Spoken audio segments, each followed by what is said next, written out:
সুপ্রিয় শিক্ষার্থীরা, আসসালামু আলাইকুম। তোমরা সবাই কেমন আছো? নিশ্চয়ই ভালো আছো। করোনা ভাইরাস কোভিড-19-এর কারণে তোমরা সবাই যার যার বাড়িতে অবস্থান করেছো। আর এই বাড়িতে থাকাকালীন সময় তোমরা যাতে তোমাদের শ্রেণী কার্যক্রম চালিয়ে নিতে পারো, এই জন্য আমরা অনলাইনের মাধ্যমে ইউটিউব ক্লাসের ব্যবস্থা করেছি। তোমরা আমাদের এই ক্লাসগুলো মনোযোগ দিয়ে শুনবে, আশা করি তোমরা উপকৃত হবে।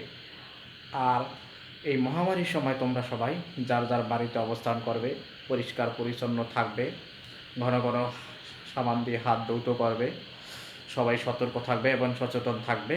সতর্ক এবং সচেতন এবং স্বাস্থ্যবিধি মেনে তোমরা তোমাদের পড়াশোনা চালিয়ে যাবে। সুপ্রিয় শিক্ষার্থীবৃন্দ, আজ আমি তোমাদের অষ্টম শ্রেণী বিজ্ঞান বইয়ের একটি অধ্যায় নিয়ে আলোচনা করব। সেই অধ্যায়টি হচ্ছে নবম অধ্যায়।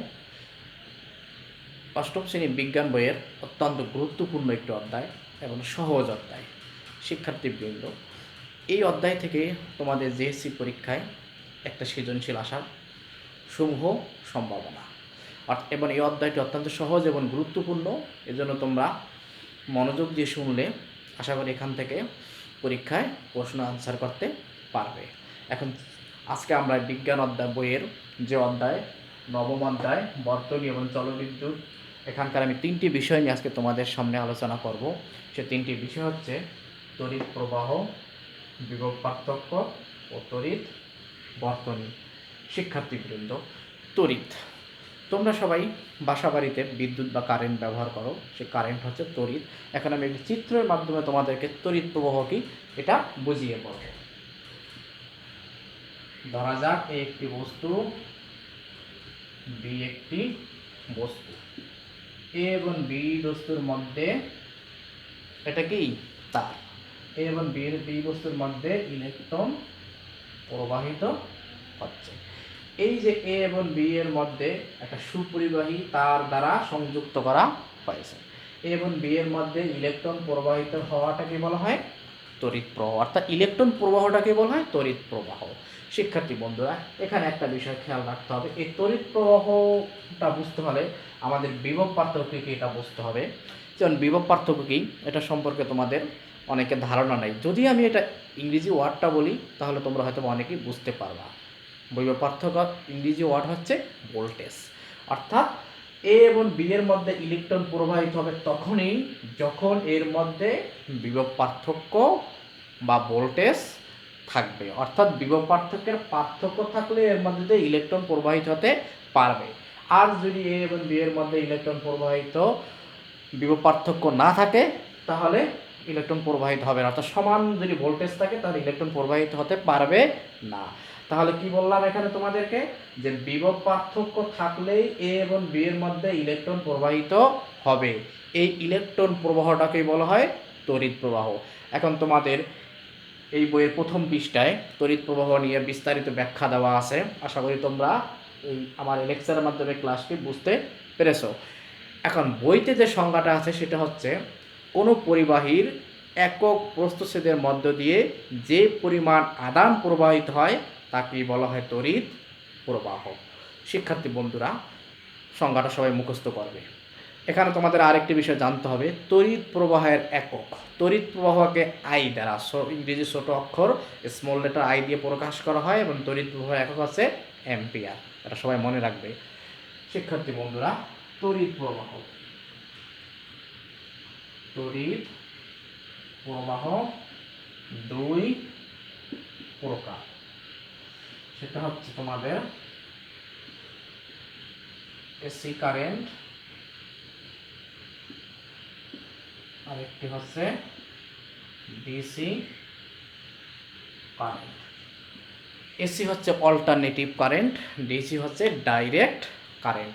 এখন এসি কারেন্ট এবং ডিসি কারেন্ট এই বিষয়টা আমি তোমাদেরকে একটি চিত্রের মাধ্যমে বুঝিয়ে বলবো।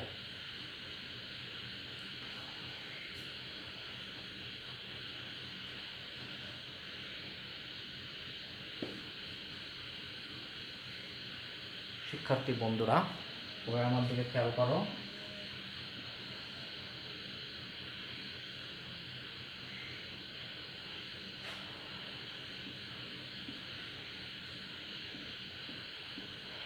এখানে দেখো, এখন এই চিত্রটি যে আমরা একটা গ্রাফে বসাই, এখানে আমি দেখতে পাই যে কারেন্টটা উপরের দিকে প্রবাহিত হচ্ছে, আবার নিচের দিকে প্রবাহিত হচ্ছে। উপরের অংশ যদি প্লাস থাকে, নিচের অংশ হচ্ছে মাইনাস, অর্থাৎ কারেন্টটা একবার উপরের দিকে গেল, আর একবার কোথায় আসলো, নিচে আসলো। অর্থাৎ অল্টারনেটিভভাবে কারেন্টটা প্রবাহিত হলো, আপস একবার ডাউন। এই যে অল্টারনেটিভভাবে যে কারেন্টটা প্রবাহিত হয়, এটাকে বলা হয় অল্টারনেটিভ কারেন্ট, যা এসি কারেন্ট। এখন আমি তোমাদেরকে বলবো ডিসি কারেন্ট।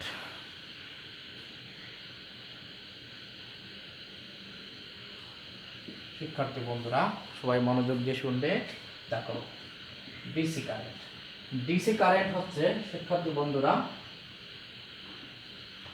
Direct current.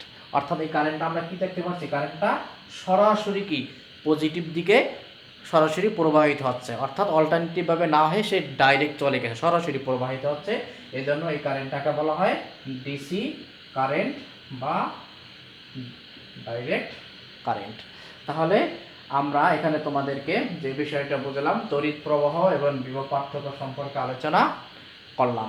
এখন আমি তোমাদেরকে যে বিষয়টি নিয়ে আলোচনা করলাম সেটা হচ্ছে তড়িৎ বর্তনী। এবং শিক্ষার্থী বন্ধুরা, এর আগে আমি একটি চিত্র অঙ্কন করেছি, সেখানে আমি তোমাদেরকে তড়িৎ প্রবাহ সম্পর্কে ব্যাখ্যা করেছি। এখন সবাই খেয়াল করো, এই যে তড়িৎ প্রবাহ চলার যে পথ, এটাই হচ্ছে বর্তনী। বর্তনী মানে তার, সবাই বাসা বাড়িতে তার দেখছো, সে তারই হচ্ছে বর্তনী।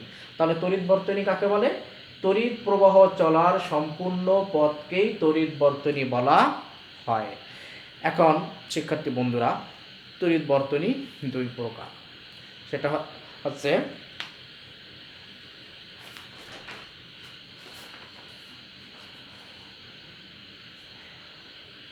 তড়িৎ বর্তনী দুই প্রকার, সেটা হচ্ছে তোমাদের শ্রেণী সংযোগ বর্তনী, শ্রেণী সংযোগ বর্তনী এবং সমান্তরাল সংযোগ বর্তনী। শিক্ষার্থী বন্ধুরা, এই যে শ্রেণী সংযোগ বর্তনী, যাকে ইংলিশে বলা হয় সিরিজ, এটা তোমাদের জানতে হবে। আর সমান্তরাল হচ্ছে প্যারালাল। এখন আমরা জানবো, এই যে টপিকসটা খুবই গুরুত্বপূর্ণ। এই অধ্যায় থেকে তোমাদের সৃজনশীল প্রশ্ন আসলে গ এবং গহতে এই ধরনের প্রশ্ন আসার সম্ভাবনা অনেক বেশি। তাই তোমরা শ্রেণী সংযোগ বর্তনী এবং সমান্তরাল সংযোগ বর্তনীটা খুবই মনোযোগ দিয়ে শুনবে। এখন শ্রেণী সংযোগ বর্তনী বা সিরিজ বর্তনী এবং সমান্তরাল বা প্যারালাল সার্কিট, এই বিষয়টা আমি তোমাদের চিত্রের মাধ্যমে সুন্দরভাবে বুঝিয়ে বলবো।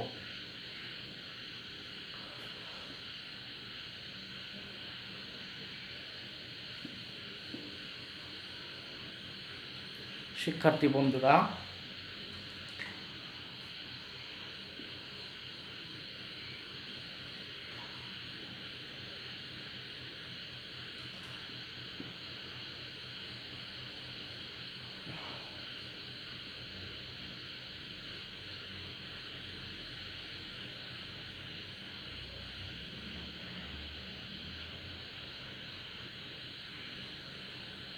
এখানে তোমাদের একটা চিত্র অঙ্কন করেছি। এই চিত্রে অঙ্কনে দেখো, এটা হচ্ছে অ্যামিটার। অ্যামিটারে দুইটা প্রান্ত থাকবে। এটা হচ্ছে কি ব্যাটারি।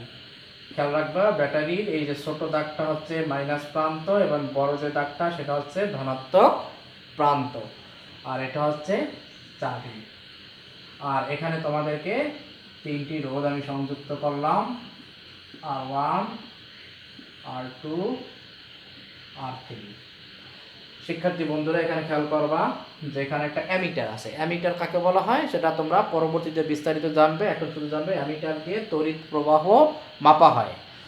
এখন দেখো, এই অ্যামিটারের মাইনাস প্রান্ত এবং ব্যাটারির মাইনাস প্রান্তটি সংযুক্ত থাকবে, এই বিষয়টা তোমরা খেয়াল রাখবে। এখন এই যে চিত্র, এই চিত্রটা হচ্ছে শ্রেণী সংযোগ বর্তনী।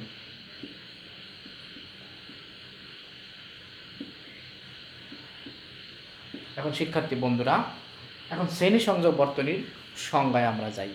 শ্রেণী সংযোগ বর্তনী হচ্ছে এমন এক ধরনের বর্তনী যেই যন্ত্রে তড়িৎ যন্ত্র এবং উপকরণগুলো এমনভাবে সংযুক্ত থাকে যে প্রথমটির শেষ প্রান্তের সাথে দ্বিতীয়টির প্রথম প্রান্ত, দ্বিতীয়টির শেষ প্রান্তের সাথে তৃতীয়টির প্রথম প্রান্ত এবং অন্যান্য যন্ত্রগুলো এভাবেই সংযুক্ত থাকে। তাকেই বলা হয় শ্রেণী সংযোগ বর্তনী। শিক্ষার্থীরা সবাই খেয়াল করো, তোমরা দেখতে পাচ্ছ এই রোধের শেষ প্রান্তের সাথে দ্বিতীয় রোধের প্রথম প্রান্ত এবং R2 দ্বিতীয় রোধের শেষ প্রান্তের সাথে তৃতীয় রোধের প্রথম প্রান্ত এবং অন্যান্য যন্ত্রগুলো এভাবেই সংযুক্ত রয়েছে। এই জন্য এই বর্তনীটিকে বলা হয় শ্রেণী সংযোগ বর্তনী।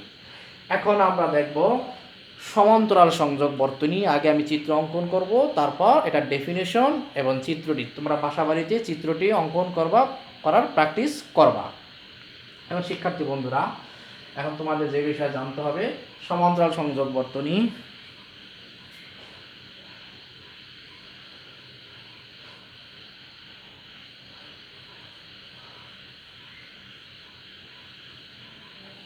আমি তোমাদেরকে পাশেই সমান্তরাল সংযোগটি অঙ্কন করব, তার কারণ হচ্ছে এই চিত্রটি আমাদের কাজে লাগবে।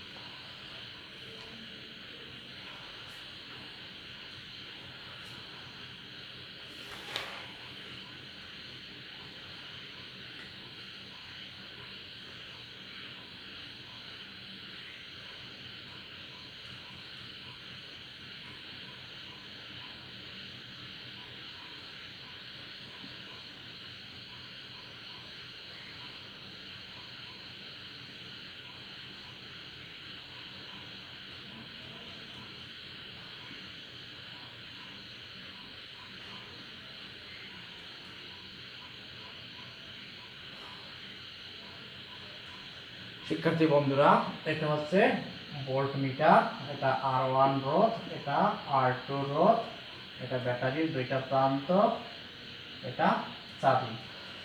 সবাই খেয়াল করো যে এই চিত্রটা হচ্ছে সমান্তরাল সংযোগ বর্তনী। সমান্তরাল সংযোগ বর্তনীর সংজ্ঞাটা হচ্ছে, খেয়াল করো যে সমান্তরাল সংযোগ বর্তনী হচ্ছে এমন এক ধরনের বর্তনী যে বর্তনীতে তড়িৎ যন্ত্র এবং উপকরণগুলোর সব কয়টির এক প্রান্ত একটি সাধারণ বিন্দুতে অন্য সবগুলোর এক প্রান্ত অন্য একটি সাধারণ বিন্দুতে সংযুক্ত থাকে, তাকে বলা হয় সমান্তরাল সংযোগ বর্তনী। সবাই খেয়াল করো, এই ভোল্টমিটার এক প্রান্ত, এই রোধের এক প্রান্ত এবং এই রোধের এক প্রান্ত, এগুলো একটি সাধারণ বিন্দু ধরলাম এই বিন্দুতে, এবং এই ভোল্টমিটারের আরেকটি প্রান্ত, এই রোধের আরেকটি প্রান্ত এবং R2 রোধের আরেকটি বিন্দু এই সাধারণ বিন্দু বিতে সংযুক্ত আছে। এভাবে সংযোগগুলো তড়িৎ যন্ত্র এবং উপকরণগুলো একসাথে থাকাকে বলা হয় সমান্তরাল সংযোগ বর্তনী। এখন শিক্ষার্থী বন্ধুরা, আমরা একটা শ্রেণী সংযোগ এবং একটি সমান্তরাল সংযোগ চিত্র অঙ্কন করলাম। এখন তোমাদের যে বিষয়টা জানতে হবে শ্রেণী সংযোগ বর্তনী, সমান্তরাল সংযোগ। শিক্ষার্থী বন্ধুরা, পরীক্ষা তোমাদের একটি প্রশ্ন প্রায় আসে। সেই প্রশ্নটি হচ্ছে যে আমাদের বাসা বাড়িতে বিদ্যুতায়নের জন্য কোন বর্তনীটি সুবিধাজনক। অর্থাৎ আমরা ঘর বাড়িতে তোমাদের বাসায় লাইট, ফ্যান, ফ্রিজ অনেক যন্ত্র আছে, এই যন্ত্রগুলো কি শ্রেণীতে সংযোগ বর্তনী না সমান্তরাল সংযোগ বর্তনী? এই প্রশ্নটা পরীক্ষায় অনেক ইম্পর্টেন্ট একটি প্রশ্ন, এবং এই চ্যাপ্টার থেকে প্রশ্ন হলে এই প্রশ্নটা হওয়ার সম্ভাবনা অনেক বেশি।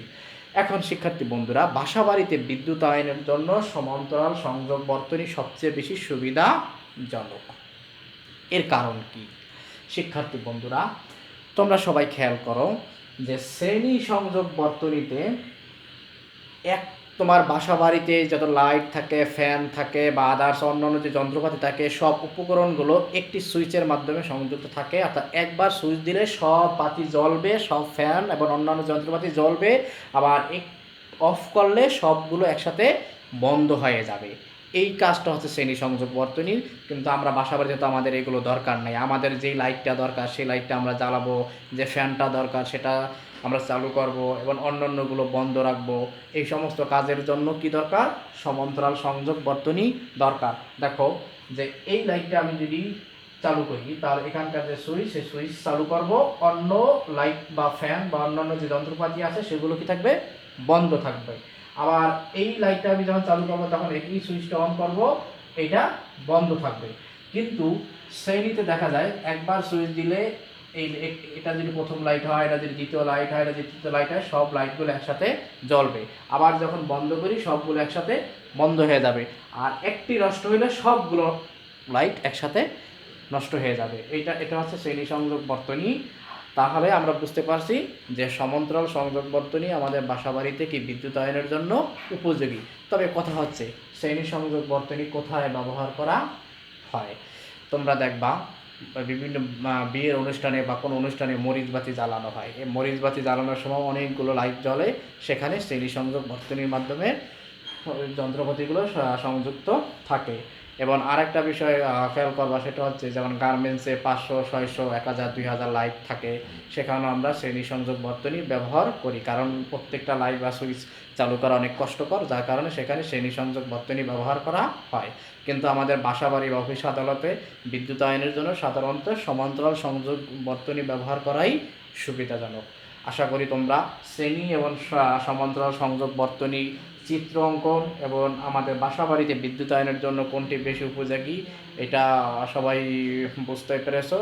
আজকের মতো এখানেই শেষ, আবার পরবর্তীতে দেখা হবে। সবাই যার যার বাড়িতে অবস্থান করবে এবং পড়াশোনাটা চালিয়ে যাবে। খোদা হাফেজ।